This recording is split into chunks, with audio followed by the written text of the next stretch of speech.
Hello students, welcome to your channel finance by doctor Ratika. आज के हमारे वीडियो में जो हम टॉपिक कवर करेंगे वो करेंगे हम फाइनेंशियल लेवरेज। यस, मेरे पहले वीडियो में तुमने देखा होगा कि ऑपरेटिंग लेवरेज क्या होता है। आज जो हम टॉपिक कवर करेंगे वो है फाइनेंशियल लेवरेज। सबसे पहले हम ये समझ लें कि फाइनेंशियल लेवरेज से हम समझते क्या, what is the meaning of financial leverage. Financial leverage relates to the financial activities of a firm, या बेसिकली आपकी जितनी भी फाइनेंस एक्टिविटी है उससे रिलेटेड होता है financial leverage. Finance activities is basically the source from which the funds are raised by a firm from the point of view of cost and charges. कौन कौन से व्यू से हम फंड्स रेज कर सकते हैं लॉन्ग टर्म। एक होते हैं हमारे लॉन्ग टर्म डिबेंचर्स या लोन्स, एक होते हैं प्रेफरेंस शेयर्स और एक होते हैं हमारे इक्विटी शेयर्स। करेक्ट, सही है। ये होते हैं हमारे प्रेफरेंस शेयर्स और ये होते हैं हमारे इक्विटी शेयर्स। इससे है हम हमारे लॉन्ग टर्म सोर्सेज या लॉन्ग टर्म फंड्स रेज करते हैं। और इसके ऊपर जैसे हमारे डिवेंचर्स हुआ, तो डिवेंचर्स पे हमको क्या पे करना पड़ता है, एक फिक्स अमाउंट का इंटरेस्ट पे करना पड़ता है। Whether you earn a profit और not, but you have to pay the interest. Debenture में हम क्या पे करते हैं, इंटरेस्ट। प्रेफरेंस शेयर होल्डर्स को भी आपको एक फिक्स अमाउंट का डिविडेंड देना पड़ता है एंड ऑफ द ईयर। और equity share holders are left with the whatever the amount of whatever the profit is left after paying the interest and dividend to preference shareholders. Whatever the amount is left, it is divided among the equity shares. Correct? तो financial leverage basically आप क्यों calculate करते हो। Financial leverage is the result from the presence of the fixed financial charges and the firms income stream. क्योंकि हमारे पास ये है fix charges है, इंटरेस्ट, तो इसके कारण हम फाइनेंशियल लेवरेज कैलकुलेट करते हैं। यस, तो फाइनेंशियल लेवरेज का अगर हम फॉर्मूला देखेंगे तो फाइनेंशियल लेवरेज या basically FL is nothing but your EBIT upon EBIT minus interest, या आप इसको बोल सकते हो EBIT upon EBT, that is earning before tax. आया समझ में?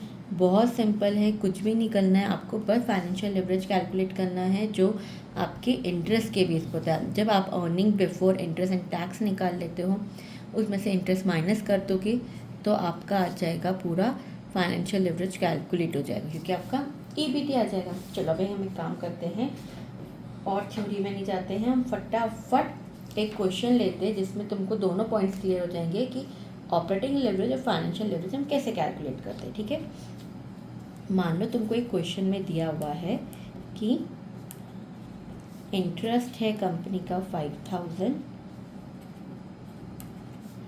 सेल इज 50,000, वेरिएबल कॉस्ट है तुम्हारे पास 25,000 की एंड फिक्स कॉस्ट है 15,000 का। ठीक है, and you are required to calculate operating leverage, financial leverage and one more thing, that is combined leverage. Yes, मैं बताती हूँ कंबाइंड लेवरेज क्या होता है। सबसे पहले हम ये कैलकुलेट कर लें। चलो देखो, सबसे पहले आप क्या कैलकुलेट करोगे, हमको EBIT निकालना है।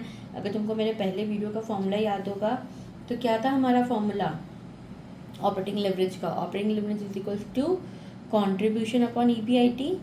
चलो सबसे पहले हम बताती हूँ मैं, सबसे पहले हम देखेंगे सेल्स क्या है हमारी। सेल्स है हमारी 50,000। ठीक है, इसमें से हमने लेस करा वेरिएबल कॉस्ट, कितना है 25,000 का। करेक्ट, तो ये 25,000 जो आया ये हमारा क्या आया है बच्चों, ये हमारा आया है कॉन्ट्रीब्यूशन। ठीक है, इसमें से हम फर्दर फिर लेस कर देंगे हमारी फिक्स कॉस्ट, कितनी दे रखी है 15,000 की। ठीक है, तो अब ये 15,000 क्या आया है, 10,000 हमारा, ये आया है हमारा EBIT। और जब EBIT में से हम इंटरेस्ट को लेस करेंगे तो जो रिमेनिंग 5000 है, ये क्या है हमारा, ये है हमारा EBT या PBT। एक ही बात होती है, अर्निंग बिफोर टैक्स या प्रॉफिट बिफोर टैक्स, करेक्ट। सबसे पहले हम निकालते हैं हमारा ऑपरेटिंग लेवरेज। क्या फॉर्मूला था हमारा, था कंट्रीब्यूशन अपॉन EBIT। तो कंट्रीब्यूशन कितना है हमारा 25,000 अपॉन 10,000, तो हमारा ऑपरेटिंग लेवरेज आ गया 2.5 का, करेक्ट। अब है हमारा फाइनेंशियल लेवरेज। फाइनेंशियल लेवरेज का फॉर्मूला ये रहा हमारा, EBIT upon EBT, that is 25,000 upon 5,000। तो हमारा फाइनेंशियल लेवरेज हो गया 2।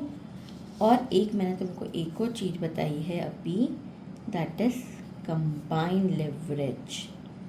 कंबाइंड लेवरेज कुछ नहीं होता, combined leverage is a mixture is a combined together of your operating leverage and financial leverage. Yes, combined leverage आपका होता है, it is together causing a wide fluctuation on EPS, that is earning per share. क्योंकि combined leverage आपका होता है operating leverage multiply by financial leverage. जब आप दोनों लेवरेजेस को कंबाइन कर देते हो तो आपका कंबाइंड लेवरेज का इफेक्ट आ जाता है। दैट इज अगर मैं 2.5 मल्टीप्लाई बाय 2 कर दूंगी तो मेरा आ जाएगा 5। आया समझ में? तो इससे हमारा क्या मालूम चलेगा, इस कंबाइंड लेवरेज हमारा दोनों इफेक्ट दिखाता है कि it is a combined effect of operating leverage and financial leverage. इसका मतलब होता है if a company employees high level of operating and financial leverage, then even a small change in level of sale will have a dramatic effect on EPS।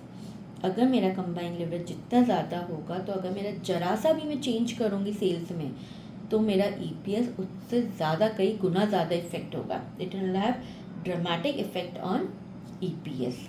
आया समझ में? अगर मेरा video पसंद आया हो तो सब्सक्राइब करना, शेयर करना, लाइक करना, और अगर कुछ भी डाउट हो तो नीचे कमेंट सेक्शन में मेरे से पूछ सकते हो। और अगर लिवरेज की थ्योरी और इन डिटेल चाहिए तो भी मेरे को बोल सकते हो, तो मैं तुम लोगों को शेयर कर दूंगी detail theory of financial leverage and operating leverage. मेरे आगे वाले वीडियो में तुम इसमें जो और कॉम्प्लिकेटेड क्वेश्चन होते हैं लेवरेज के ऊपर, वो देखेंगे। आज मैंने एक बहुत बेसिक क्वेश्चन लिया है, तो मेरे नेक्स्ट वीडियो में तुम थोड़े से कॉम्प्लिकेटेड क्वेश्चंस देखोगे इनके बारे में। Thank you.